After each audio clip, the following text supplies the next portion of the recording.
It's approaching the supreme moment. Reality striking closer than it seems, don't it? Go ahead. What's good? Let's switch things up a little bit and go back to testing some 100% potential units. This is going to be the Accrued Strength, Super Intelligence, Super Saiyan Goku. So let's cover the stats a little bit. As always, definitely make sure to like the video. If you're new, go ahead and hit the subscribe button. So this guy has the leader skill, intelligence types +2 key, HP and defense 70%.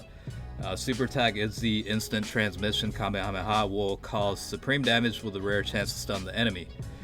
Passive skill, he is an orb changer. He does have the ability to change the agility orbs to the intelligence orbs and also increases attack by 40%. Link skills, he's got Golden Warrior, that's +1 key, enemy defense -2000, prepare for battle +2 key, Kamehameha 2500, increased attack when SA is launched, family ties +2 key, Super Saiyan 10% increase to attack, First Awaken 25% increase to attack, and then Shattering the Limit will add +2 key. Falls into one category, which is the Pure Saiyans.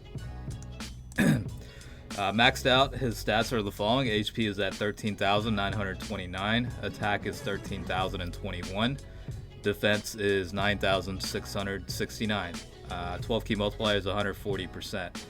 This test is going to be ran on a Pure Saiyans team, so yeah, we'll be testing, how he does with, with the links with other units within the category. Obviously, this is not one of those very powerful units. He's more or less support type with the ability to change orbs, and also has a decent increase to attack as part of the passive 40%, which isn't much, but every little bit will help, and depending on the links, he could do.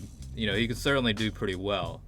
So, we'll get started with that here in a second. But for the most part, he is going to be linked up with like the, Super Saiyan Bardock and other types of units.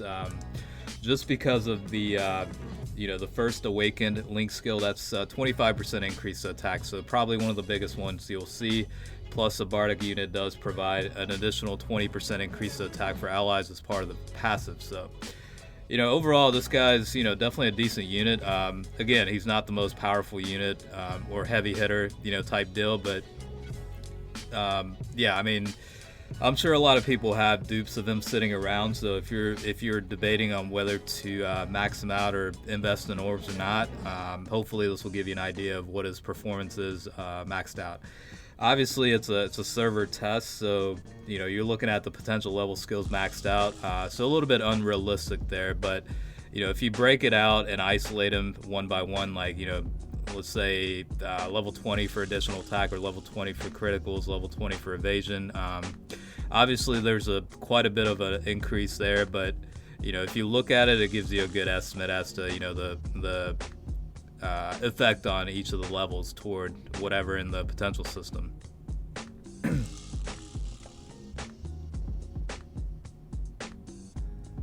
We'll try and get him linked up with the Super Saiyan 3 Bardock as well, just because of better link setups, and then also the 40% increase to attack when HP is below 70%, so it certainly does help there.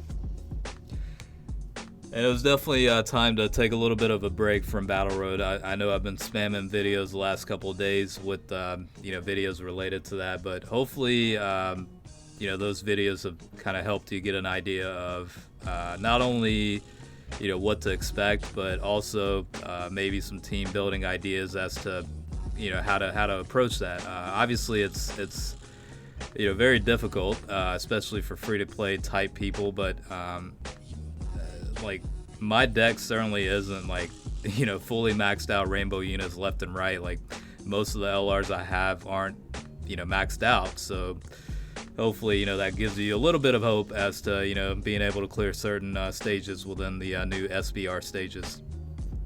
But back to this guy, so Dokkan mode is activated. Pretty good passive skill setups from both versions of Bardock, and about 1.8 million in damage, so not anything ridiculous, but at the same time, still pretty decent.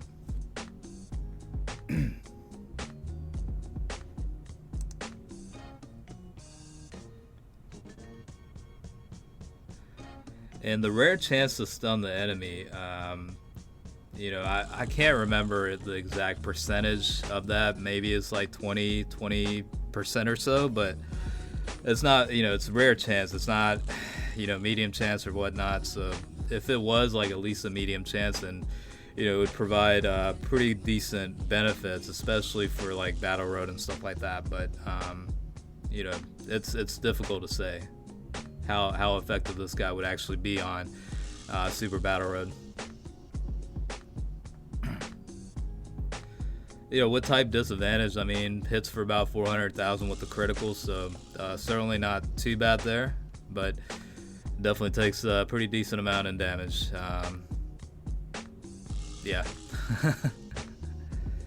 Like I said, this guy's more or less a support type unit, so just keep that in mind. I'm hoping to stream a little bit later on today. It really depends on what plans I have. I gotta talk to my girlfriend about that. I'm sure she's got stuff that she wants to do, but if I can stream, I'll probably, stream for a little bit, like an hour and a half. Probably no more than that. I can't really, stream for too long. Like, I know some of the, people on YouTube will stream for like hours and hours, but I don't really. I kind of have limitations as to how much time I'm available for that. So, more or less, probably looking at hour and a half of stream. So, if I do, hopefully you guys can join and we can have some fun. I don't know what I'll do. I'll probably, either grind rank, more than likely, just because I'm pretty close to getting over 500 in total rank.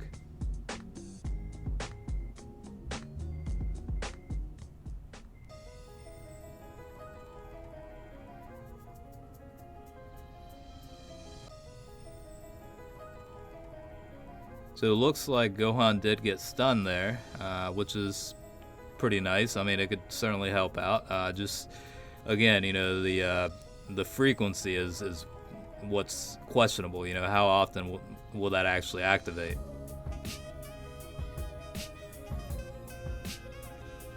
So decent boost here from Bardock with the 20% as well as the link skills, and then Turles is providing 40% increase toward attack as well. So pretty decent boost here. We'll just have to see what happens.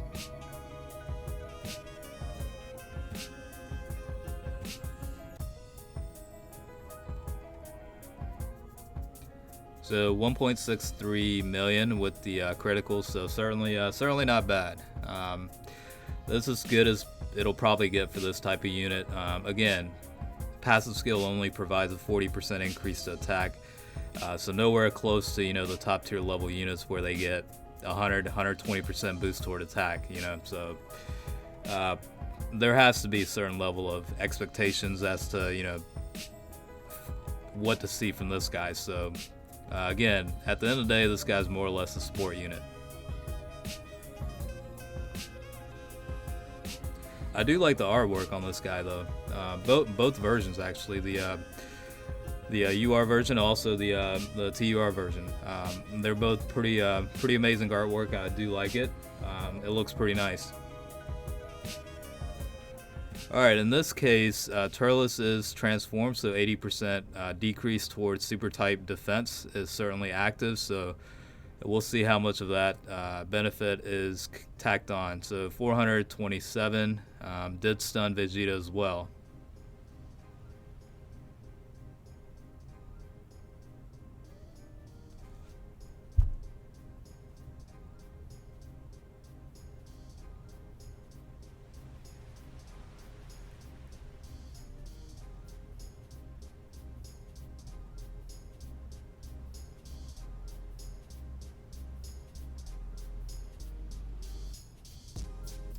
This guy could certainly be a decent unit to bring in on the Patata team with the LR Vegito setup. Just because, the intelligence types do get the stat boost of 90% from the LR Vegito double leads, and then, really it comes down to the fact that he can change the agility orbs to the intelligence orbs. So that could potentially help the LR Vegito units in that team setup to make sure they get the ultra attack. So That's certainly an option with this guy as well. Even though he only falls into one category, which is the Pure Saiyans, you know, he could certainly help out with that setup.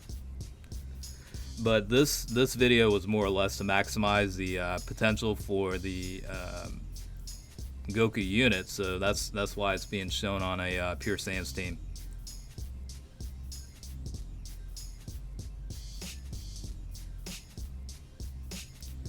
So close to 1 million there. And unfortunately, without critical, he doesn't hit too much against the Vegito unit. But in terms of output, you can certainly see that, yeah, he definitely, you know, with the proper help, he can certainly get a pretty good boost. So we'll go ahead and finish it off with the Dokkan mode with the Goku unit against Vegito. Hopefully, critical does activate, but. Thanks for watching, and like I said, hopefully this gave you an idea of what to expect with this guy at 100% potential. And if you were always, you know, been debating on whether to invest orbs into this guy, hopefully this kind of gave you a better clarity as to if you should do it or not. All right, so I will certainly check you guys out later, and stay tuned for more videos.